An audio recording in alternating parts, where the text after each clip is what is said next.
네, 마태복음 6장 9절 10절 말씀을 주일에도 설교를 했는데요. 이 말씀을 주일날에는 우리의 신분에 초점을 두고 말씀을 나누었습니다.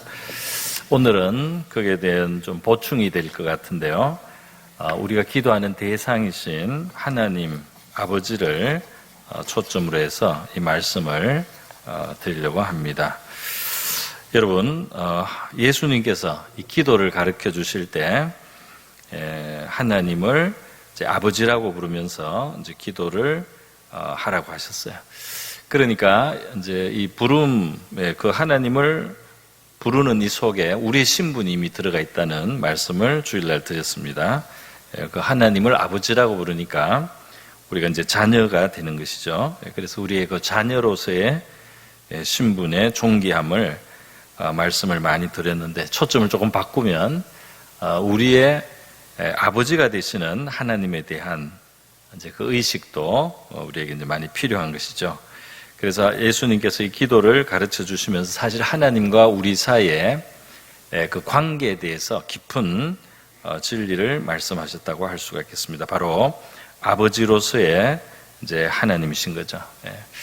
기도에 보면은 기도를 시작할 때 우리가 하나님을 어떻게 부르냐 하는 것에 따라서 사실 그 기도의 내용이 반영이 되고 있는 경우가 많습니다. 그래서 자기가 억울한 일을 당했을 때는 내 의의 하나님 이렇게 기도를 할 수 있겠죠. 많은 시련을 겪고 그것을 하나님의 도움으로 극복해 나갈 때는 나의 힘이신 하나님이여. 우리 시편 18편에 다윗의 고백처럼 하나님을 나의 힘이 되신 여호와여 이렇게 부르기도 하고, 또 유사하게 그와 같이 어려운 형편에서 나를 도와주신 하나님을 우리가 부를 때 나의 반석이시오 나의 구속자이신 여호와여. 그리고 또 굉장히 자기 개인적인 친밀한 하나님을 부를 때 나의 하나님이여 나의 하나님 나의 주여 이렇게 이제 나라는 말을 같이 엮어서 하나님을 부르기도 합니다. 이렇게 여러 가지로 부를 수가 있습니다. 그 모든 것들이 이제 필요한 경우들이 있어요. 그런데 예수님이 이제 가르쳐 주신 이 스탠다드, 상 기준이 되는 우리 주기도문에서 이제 하나님에 대한 우리의 기본적인 인식이 바로 이제 아버지가 되어야 한다는 것을 예수님이 가르쳐 주신 거죠. 오늘 권사님도 기도하셨지만 우리가 이제 이 신년표를 전능하신 하나님 앞에서 우리가 행하게 하소서 이렇게 했어요.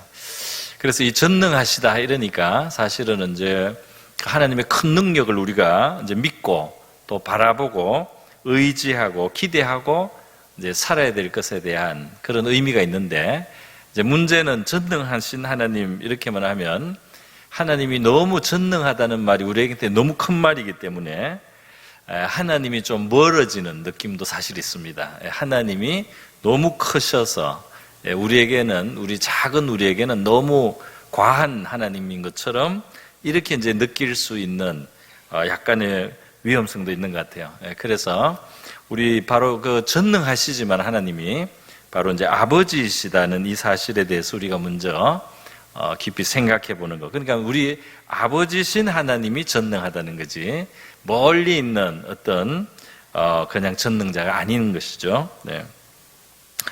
여러분, 우리 개인적으로 우리 사람들은 육신의 아버지를 사실 가지고 있어요. 그래서 그 육신의 아버지가 있기 때문에 이제 우리가 아버지라는 그 개념을 이해를 하고 있습니다. 그래서 육신의 아버지가 대개는 나를 이제 낳았다는 걸 우리가 알고요. 또 이제 우리를 살게 하는 거죠. 양육하고 이제 보호자가 되시고, 또 우리를 훈계도 하고 가르치기도 하고, 그리고 이제 그 아버지가 나중에 나에게 유산을 또 남겨주시죠. 그러니까 이 아버지라고 하는 존재는 나를 있게 하고, 나를 지키고, 나를 기르고, 나를 가르치고, 또 나에게 좋은 것을 주시는 분이죠, 사실. 그래서 이 육신의 아버지도 사실은 굉장히 훌륭한 역할을 이제 합니다.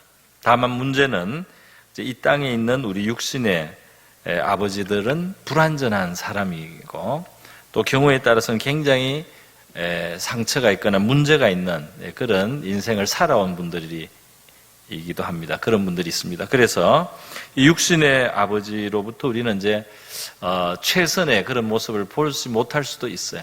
그렇기 때문에 이제 하나님 아버지를 그 하나님을 아버지라고 부르는 이것이 어떤 사람한테는 그렇게 쉽지만은 않은 그런 경우가 때때로 있기도 합니다. 그럼에도 불구하고 일반적으로 그 아버지에 대해서 우리가 생각할 수 있는 좋았던 점, 긍정적인 면을 우리가 그래도 생각하면서 그런 것을 굉장히 크게 더 이제 확장시켜서 하나님이 이제 좋으신 아버지라는 그런 의미를 이제 우리가 이해하고 또 그것을 받아들일 수 있어야 할 것입니다. 우리 좋은 아버지를 경험한 사람은 하나님을 아버지라고 부르는 게 아주 빨리 다가오는 거죠. 빨리 다가와서 하나님 아버지 하면 벌써 마음이 안정이 되고 어떤 의지가 되는 이런 사람도 있는가 하면 아버지가 그렇지 못한 경우도 있기 때문에 이제 문제가 생기는 거가 있습니다. 아버지가 너무 자기를 괴롭게 했다든지 이러면은 하나님 아버지 이렇게 했을 때 이 느낌이 좀 다를 수가 있어요. 사실은 교회 역사 속에 아주 유명했던 사람들 중에도 그런 사람들이 있습니다. 그래서 자기 아버지가 너무 자기를 몰아붙이고 힘들게 했던 이런 추억이 있는 사람들도 있었어요.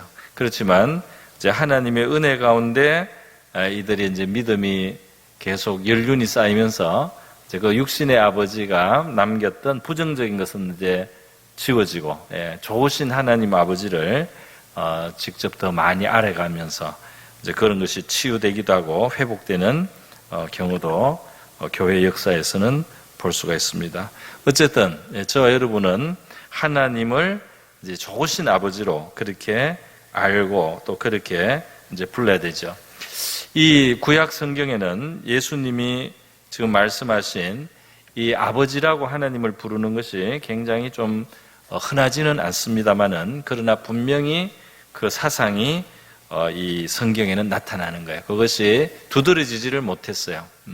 아마도 이 타락한 이 세상 속에서 하나님 우리를 구원하거나 또 양육하거나 육성하거나 이스라엘 백성들과 관계할 때 아버지라는 이름을 많이 강조는 안 했지만 이제 그것이 깔려 있었다 하는 것을 구약 성경도 우리에게 보여줍니다. 무엇보다도 첫 번째로 창세기 1장에 보면 하나님이 자기 형상과 모양대로 사람을 창조하셨다 이렇게 하면서 우리가 바로 이 부모와 자식이 닮는 바로 이제 그 모양대로 하나님이 자기를 비슷하게 해서 우리 인간을 창조하셨다. 여기에서부터 하나님의 아버지이신 근거가 있어요. 그리고 좀 더 강력하게 창세기 5장으로 가면은 그 족보를 이야기할 때 이런 부분이 나옵니다. 이것은 아담의 계보를 적은 책이니라. 하나님이 사람을 창조하실 때 하나님의 모양대로 지으시되 남자와 여자를 창조하셨고 그들이 창조되던 날에 하나님이 그들에게 복을 주시고 그들의 이름을 사람이라 일컬으셨더라 그랬어요. 그리고는 3절에 의미심장하죠. 아담은 130세에 자기의 모양 곧 자기의 형상과 같은 아들을 낳아 이름을 셋이라 하였고 그랬어요. 그러니까 여기에 첫사람 아담이 이제 그 첫 자식을 이제 얻고 또 이제 셋으로 사실 이어져서 셋이 여기 나왔는데 이 아담이 그 자식을 얻은 것을 자기의 모양, 자기의 형상과 같은 아들이다. 이렇게 이제 표현을 한 겁니다. 이것이 바로 이제 하나님이 그 앞에 1절에서 자기 하나님의 모양대로 사람을 지으셨다. 이렇게 이제 연장되어서 다시 이 표현이 이제 나온 것입니다. 이게 무슨 말이냐면 아담이 그 형상을 이제 자기 자녀에게 물려준 것처럼 우리가 아담이 하나님의 형상대로 지음을 받았기 때문에 말하자면 아버지와 아들의 관계다 하는 것을 이 창세기 5장에서 사실은 보여주고 있어요. 여러분 중에 자녀를 이제 처음 얻었을 때 경험을 혹시 기억하시는 분들은 보면 이제 그 닮은 존재가 있다는 거 굉장히 신기한 일 아닙니까? 예, 굉장히 신기한 이제 그 경험이죠. 예. 그리고 이제 이 자연적인 그 본드, 그게 유대가 생기고 애정이 생기는 바로 그것이 이제 아버지와 자녀의 이제 관계라고 하겠습니다. 또 구약 성경에 보면 하나님이 이스라엘 백성들을 그는 내 아버지시다. 신명기 32장에 보면 그는 내 아버지시오 너를 지으시니가 아니시냐 이런 표현도 있어요. 그러니까 창조하셨기 때문에 이제 아버지다는 거죠. 예. 또 하나님이 솔로몬을 내 아들로 삼겠다 하는 표현도 역대상에 나옵니다. 시편 103편에 보면 하나님의 긍휼히 여기심을 아버지가 자식을 긍휼히 여김 같다 이런 표현이 있어요. 그래서 이 아버지가 자식을 불쌍하게 생각하고 그 자식의 어려움을 애처롭게 생각한다고 해야 되겠죠. 바로 그러한 마음 같은 마음이 하나님께 있다는 겁니다. 할렐루야. 하나님의 불쌍히 여기시는 그 마음을 표현을 했어요. 이사야서 63장에도 주는 우리 아버지시라 하는 표현이 있습니다. 그래서 이 하나님의 아버지 되심, 64장에도 이제 주는 우리 아버지십니다 이런 표현이 있어요. 이사야 64장에도 토기장이가 흙을 가지고 그릇을 빚듯이 하나님이 우리를 지으신 분이기 때문에 우리의 아버지시다 하는 표현이 있습니다. 여러분, 이렇게 이제 성경에는 바로 이전부터 구약 시대부터 하나님의 아버지 되심에 대한 이러한 이제 정신 표현이 나와 있습니다. 그래서 예수님이 이것을 굉장히 이제 강렬하게 극적으로 설명을 해주신 것이 있습니다. 그게 바로 뭐냐면은 누가복음 15장에 나오는 바로 이제 탕자의 그 비유, 그 집을 떠났다가 돌아온 아들을 맞아주시는 그 아버지의 모습으로 하나님께서 예수님께서 그 아버지를 우리에게 이제 비유 설명을 해주신 것입니다. 여기 보면 아버지의 모습이 참 여러 가지 생각할 점이 있어요. 돌아온 탕자의 비유에 보면은 아들이 잘못된 방향인데 그 유산을 미리 가지고 멀리 가서 방탕한 생활을 하려고 하지 않습니까? 아버지가 허락을 했다 이 말이에요. 이 아들을 강제로 붙들어 놓지 않고 이 아들의 어떤 그 상황을 이 아버지가 판단하고는 비록 지금 당장은 이 아들이 나가서 잘못을 하고 또 고생도 하게 되겠죠. 그렇지만은 그것이 최선이라고 그 아버지가 판단한 겁니다. 그걸 억지로 다리 몽둥이를 부러뜨려서 집에 묶어 놓는 게 아니고 그 아들은 자유로운 의사를 가진 이제 그러한 어떤 결정권을 가진 한 인격으로서 비록 잘못된 생각이지만 그걸 하도록 아버지가 그걸 합니다. 심지어 그걸 가지고 아버지의 재산을 탕진하는 굉장히 잘못된 거죠. 그런데도 아들을 결국 그것을 허락을 해요. 이 아버지가. 그 아버지의 이 생각은 이제 굉장히 깊어요. 굉장히 깊어서 이 아들이 그것을 거쳐야만 이제 제정신을 아마 차릴 수 있다는 것을 이 아버지가 아시는 것 같아요. 만약 억지로 붙들어 놓는다면 이 아들은 계속해서 어떤 불완전한 상태로 잘못된 생각을 하면서 살아갈 가능성이 있습니다. 그래서 이 아버지가 그 아들을 보내는 것은 비록 굉장히 비참한 결과를 가져왔지만 이 아들에게 있어서 필요한 어쩌면 최선이 그것밖에 될 수 없는 그런 상황이라고 하겠습니다. 그것을 허락하신 바로 이 아버지다 이 말이죠. 그리고 또 이 아들이 나중에 이제 쫄딱 망해가지고 너무 비참한 모습이 되어서 집으로 돌아오는데 이 아들은 면목이 없기 때문에 돌아가면 아버지한테 나를 품꾼의 하나처럼 여겨달라. 그냥 밥만 얻어먹어도 앞으로는 종으로 지낼지라도 내가 아버지 집에 종으로 있는 게 지금 여기 집 나와서 살다가 이렇게 완전히 밑바닥에 떨어진 정말 남의 돼지를 치고 그 돼지 먹는 주염 열매를 먹으려고 해도 그걸 얻어먹기가 어려운 너무너무 비참한 이제 그러한 자리까지 와서 이 아들이 아버지 집에 가서 품꾼으로 일을 해드리고 아들이라고는 이제는 주장할 수가 없고 그냥 품꾼으로만 받아줘도 고맙겠다 하고 이제 가서 아버지한테 가서 그렇게 이제 이야기를 하게 되죠. 그런데 이제 아버지는 이 아들이 생각하는 것보다 훨씬 더 선하신 분이었고 큰 마음을 가지신 분이었어요. 그래서 이 아들을 을사 하나 주지 않습니까?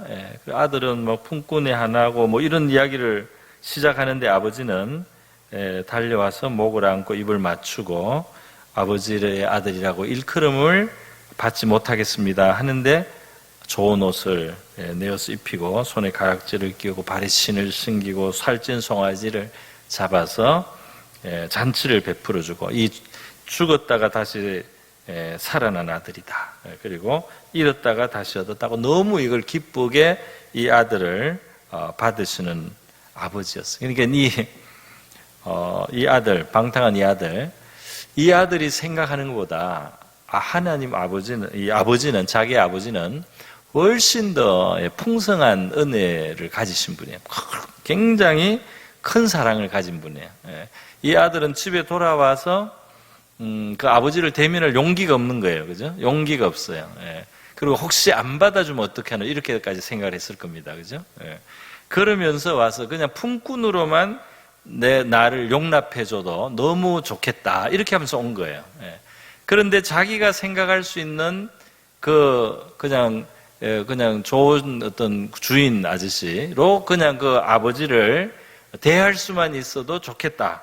이렇게 생각하고 왔는데 이 아버지는 이 아들을 그렇게 돌아온 아들, 그것도 그렇게 초라하게 되어서 돌아왔잖아요. 그리고 아버지한테 손해를 끼친 셈이죠. 그런데도 그 돌아온 것을 인해서 너무 기뻐하고, 그것을 즐거워하고, 그리고 그것을 기쁘게 여기면서 아들을 안아줄 수 있는 굉장히 큰 사랑을 가지신 이제 아버지였던 겁니다. 그런데 바로 이제 이 아들의 그 경험, 자기가 생각했던 것보다 너무 좋으신 아버지였다 이 말이에요. 이후에 누가복음 15장에는 큰아들도 등장을 하는데 큰아들도 마음이 이렇게 좁아요. 그래가지고 아버지가 동생을 이렇게 환대한 것에 대해서 불만을 오히려 품고요. 평소에 뭐 나한테 염소 새끼도 한 마리 안 잡아주더니 막 하면서 이렇게 불평을 하는데 너무나 큰 아버지에 대한 오해다 이 말이에요. 너무나 큰 아버지에 대한 오해. 오늘 우리의 문제는 바로 하나님에 대한 오해라고 할 수 있습니다. 하나님에 대한 너무나 좁은 마음, 너무나 작은 마음, 하나님의 능력에 대해서도 너무나 우리의 마음이 좁을 뿐 아니라 하나님의 선하심과 은혜로우심에 대해서 너무나 우리의 마음이 좁다 이 말이에요. 그래서 그 좁은 마음으로 하나님을 대하고 살기 때문에 그래서 불평도 있고 오히려 불만도 있고 뛰쳐나가기도 하고 그리고 아버지의 호의가 놀라울 뿐이고 그리고 호의를 받는 사람이 밉고 이런 희한한 일이 이제 이 집에서 이제 벌어진 겁니다. 그러니까 이렇게 좋으신 아버지를 이제 잘 몰랐던 작은 아들도 잘 몰랐기 때문에 아버지의 이 좋으심을 몰랐기 때문에 집을 나가야지 행복해질 줄 알고 뛰쳐나간 거고요. 큰 아들도 아버지가 자기에게 맡긴 것에 대해서 자기에게 재량을 줬고 자기가 염소 새끼를 잡아서 친구들과 함께 잔치를 해도 되었다는 것을 큰아들은 몰랐어요. 큰아들이 그렇게 자기가 아버지가 그 정도의 후함을 가지고 자기를 대하고 있다는 사실을 큰아들은 평소에 인정을 안 했다 이 말이에요. 큰아들의 마음속에 아버지는 인색한 분이었다 이 말이에요. 그래서 그렇게 인색한 아버지라고 생각하고 그 아버지를 대하다는 거 자기도 피곤했다 이 말이에요. 자기도 상당히 불만이 쌓였다 이 말이에요. 그 동생한테 후대하시는 걸 보니까 화가 났어요. 이 선함을 모르기 때문에 다 모두 일어난 일이다 이 말입니다. 여러분 우리는 하나님의 크신 능력, 그래서 전능하신 하나님이다. 우리가 생각하는 것보다 훨씬 더 크신 분이다. 크신 일을 하실 수 있다. 여기에 대해서도 우리가 믿음의 눈이 더 참 넓게 열려야 되겠지만 이 하나님의 아버지로서의 선하심에 대해서도 우리의 이 인식이, 우리의 이 지식이 바르고 또 온전한 것이 되어갈 수 있기를 바랍니다. 이게 잘 안 돼요. 왜 잘 안 되냐면 인간이 타락을 했다는 것은 무엇을 말하냐면은 독을 마셨다는 겁니다. 독을 마셨어요. 무슨 독이냐면 이 뱀이, 이 사탄이 사람을 유혹할 때부터 그 먹인 독이 있어요. 그 하나님은 너희가 온전해질까봐 못 먹게 했다라고 속였지 않습니까? 하나님에 대한 비방이에요. 하나님에 대한 부정적인 송사인 것입니다. 그 잔을 사람들이 그냥 넙죽 마신 거예요. 그 하나님이 그런 존재라고 받아들인 거예요. 그 독이 들어간 겁니다. 그러니까 그 다음부터 하나님과의 관계에 우리 영혼, 죄로 물든 우리 영혼은 이 하나님에 대한 깊은 곳에 대한 부정적인 마음이 있다 이 말이에요.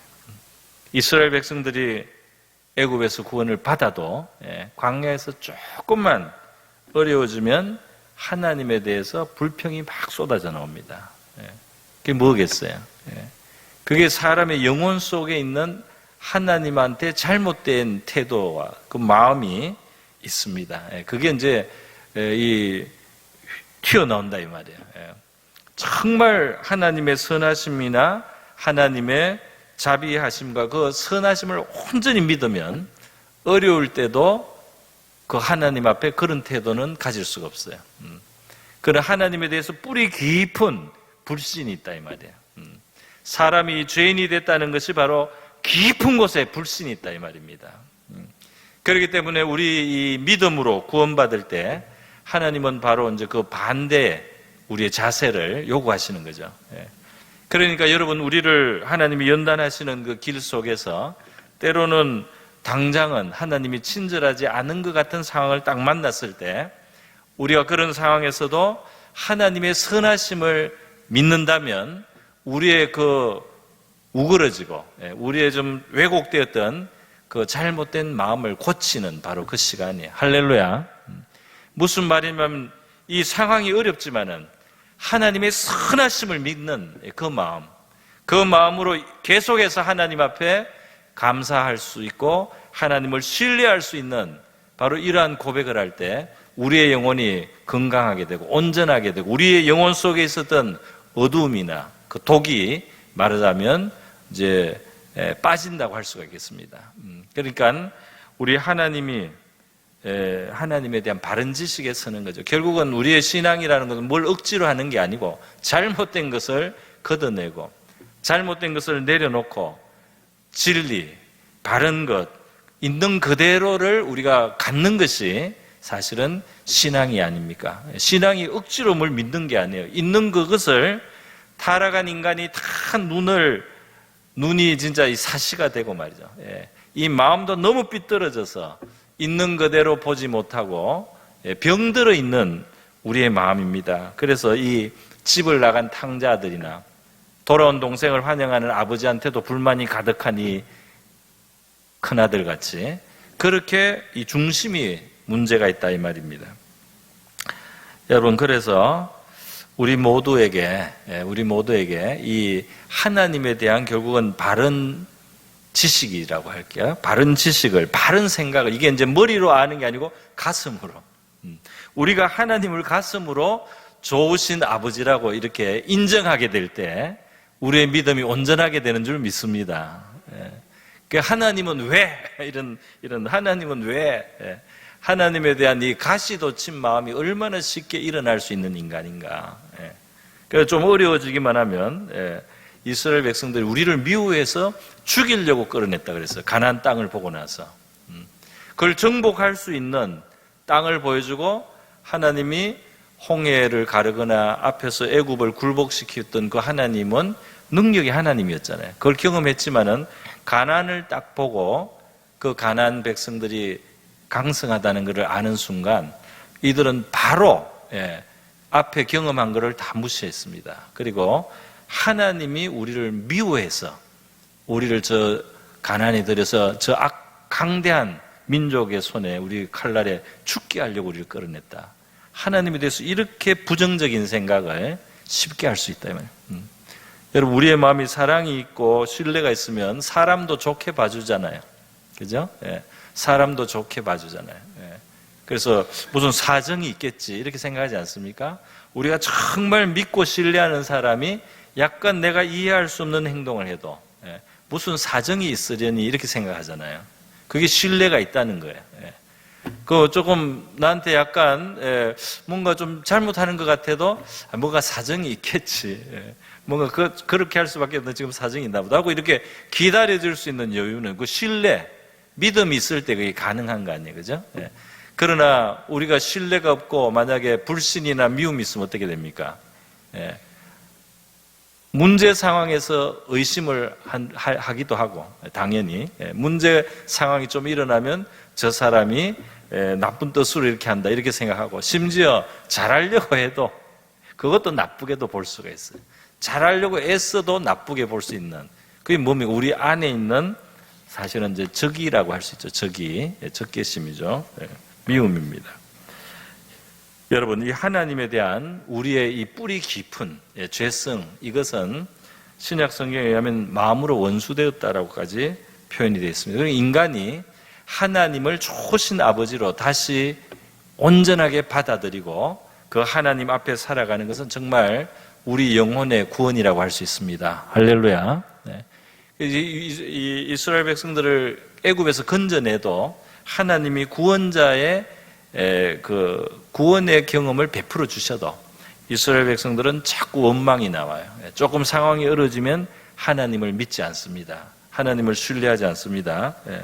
그러니까 그만큼 구원받고도 이것이 치료되는 데는 시간이 걸린다 이 말이죠. 여러분, 오늘 저와 여러분은 이 한 해를 또 시작하고 또 우리 이제까지 믿음의 생활을 우리가 돌아보면서 나는 하나님을 어떤 하나님으로 생각하는가? 나는 하나님을 입으로는 우리가 이제 다 이게 이제 익숙해져서 아버지라고 불러요. 잘. 근데 정말 아버지라고 부를 때 얼마나 마음을 담아서 좋으신 아버지라는 그러한 마음의 뜻을 가지고 내가 하나님을 대하고 있는가? 내가 살아가는 삶 속에 하나님은 정말 좋으신 아버지로 내가 의식하고 살아가는가? 할렐루야. 그러한 우리의 의식이 있기를 바랍니다. 여러분, 좋으신 아버지는 보통 어떤 아버지? 자녀를 사랑하고요. 또 지혜가 있어요. 지혜가 있습니다. 또 능력이 있어서 우리에게 힘이 되어 주시는 아버지죠. 그래서 이러한 아버지에 대한, 좋으신 아버지에 대한 의식이 참 필요합니다. 제가 이렇게 생각을 해보니까 세상의 아버지들, 물론 좋으신 분들도 많이 있지만은 이 세상의 아버지의 특징이 하나 있어요. 그건 뭐냐면, 물론 예외도 있습니다만은 대체로는 그래요. 세상의 아버지는 자식이 성장해 감에 따라서 작아져요. 그러니까 아기가 아주 꼬마일 때는 아버지가 진짜 전능한 것처럼 생각해요. 아버지가 모든 것을 해결하고 모든 것을 알고 모든 것을 자기를 도와주는, 그러니까 어린 아이에게 아버지는 표현하자면 슈퍼맨 같은 존재이기도 하고 어떨 때 어떤 영웅이라고도 표현하고요. 그게 아버지가 너무너무 큰 위대한 아버지예요. 그런데 이 아이가 이제 성장하고 이렇게 살아보면 어떻습니까? 이제 아들이 자녀가 성장해서 커보면 이제 그 부모 아버지가 점점 작아지죠. 나중에는 한 사람이 되죠. 그냥 한 사람으로 되고 나같이 우리 아버지도 이렇게 어려움도 겪고 고생하시고 걱정도 하고 염려도 하고 이렇게 살아왔다는 그거를 이해하게 되면서 아버지는 점점 작아질 수밖에 없습니다. 그런데 여러분, 사람에게는 우리 인간이라고 하는 이 피조물에게는 사실은 언제나 좋으신 아버지가 필요합니다. 이 좋으신 아버지가 필요한 존재. 그리고 우리가 말하면 영적으로는 우리는 자녀의 그 자세를 가지고 있어요. 우리 영혼 깊은 곳에는 이 아버지가 필요한 존재입니다. 할렐루야. 아버지가 필요한 존재다 이 말이에요. 좋으신 아버지를 가지고 그 경험한 사람들은 보통 정서가 안정이 되어 있어요. 많이 안정이 된 편입니다. 이 좋으신 아버지를 알고, 이거 육신의 아버지 말이죠. 좋으신 아버지를 알고 아버지와의 좋은 추억이 있고 아버지를 존경하고 이렇게 하면은 그 자녀의 정서가 안정이 되고 자녀가 이 좋은 태도를 가질 수가 있어요. 이제 그것이 부족한 사람도 하나님의 은혜로 하나님을 경험하면서 이제 좋으신 아버지에 대한 그 관념을 하나님으로부터 이제 받아서 이제 가져서 또 자기도 좋은 아버지가 물론 될 수 있습니다. 여러분, 세상의 아버지는 점점 작아진다고 제가 말씀을 드렸는데요. 그러나 하늘의 아버지는 어떨까요? 하나님 아버지는. 하나님 아버지는 이 신자의 신앙생활이 진행되면서 이게 정상적으로 진행된다면 하늘의 아버지는 갈수록 커집니다. 할렐루야. 갈수록 더 완전해져요. 갈수록 더 온전한 아버지가 됩니다. 그것을 몰랐다가 알아가게 되는 거예요. 그 더 좋으신 아버지, 더 위대하신 아버지를, 더 훌륭한 아버지를 알게 되는 놀라운 특권이 있는 줄 믿습니다. 이게 신자의 복이죠. 그러니까 이 육신의 아버지가 혹시 불완전했더라도 이 하나님 아버지를 알아간다면 그것을 능히 채우고도 남을 뿐 아니라 원래 인간의 육신의 아버지는 한계가 다 있습니다. 영원한 아버지가 될 수가 없어요. 그러나 하나님 아버지는 우리를 온전히 충족시킬 수 있는 완전하신 하나님이신 줄 믿습니다. 이 지혜가 무한하시고 선이 무한하시고 그리고 능력도 무한하신 바로 이 하나님. 신명기에 보면은 8장에 보면은 이제 이스라엘 백성들의 그 미래 가운데 있을 이제 그 슬픈 일을 하나님 예고를 했어요. 이스라엘 백성들이 거역하고 이렇게 하다가 결국 그 죄의 기질이 남았기 때문에 이스라엘의 그 운명은 그 방향을 한 번은 통과할 수밖에 없어요. 무슨 말이냐면 불순종하고 거역하고 탐욕을 줬다가 결국은 나라가 망합니다. 그래서 이방의 포로로 끌려간다는 거예요. 하나님이 그걸 예고를 했어요. 신명기에서 이미 예고를 했습니다. 그런데 여러분, 자, 그 탕자의 아버지가 탕자가 그 집을 떠나가지고 고생하는 것까지 그냥 허락을 하잖아요. 그죠? 그렇게 했는데 또 돌아오니까 그걸 환영해주는 아버지. 그리고 이 아버지가 생각보다 크신 분이에요. 아버지가 생각보다 굉장히 크신 분입니다. 그 아들이 그런 과정이 필요하다고 생각하는 분이에요. 그리고 그 돌아온 아들을 큰 사랑으로 품어줄 수 있는 그런 아버지다 이 말이죠. 그런데 이스라엘 민족에는 약간 다른 형태이긴 하지만 이 이스라엘이 결국은 죄 때문에 하나님 앞에 징계를 당하고 결국은 그 열국 가운데 흩어지는 날이 올 거라는 것을 하나님이 예고를 했어요. 그러나 그게 끝이 아니었습니다. 그들은 이방에 흩어져서 그곳에서 연단을 받게 되는 거예요. 거기에서 연단을 받고 정화가 되고 그리고 놀랍게도 하나님이 본토로 돌아오게 한다는 겁니다. 할렐루야. 그러니까 이 이스라엘 이 민족이 생각했던 하나님은 자기들이 생각하는 하나님은 작았어요. 무슨 말이냐면 예루살렘에 성전이 있는데 설마 망하랴 이렇게 생각했어요.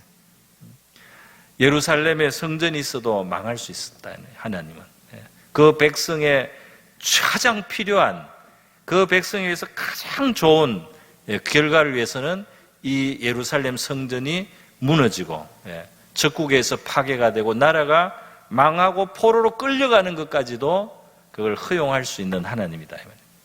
뿐만 아니라 이 백성이 그렇게 나가서 연단을 받고 그 정말 타국에서 오히려 더 정신을 차려가지고 하나님을 진실하게 우리가 다니엘서나 이런데 에스더서나 이런데 보면 나오지 않습니까? 에스라 느헤미야서 이런데 그 포로로 끌려가서 연단받은 그 결과로 그들이 정말 정화가 되어가지고 하나님 앞에 돌아올 때 그들을 불가능한 상황 속에서 다시 불러내서 길을 열고 본국으로 돌아와서 다시 재건할 수 있게 하는 하나님이었다 이 말이에요.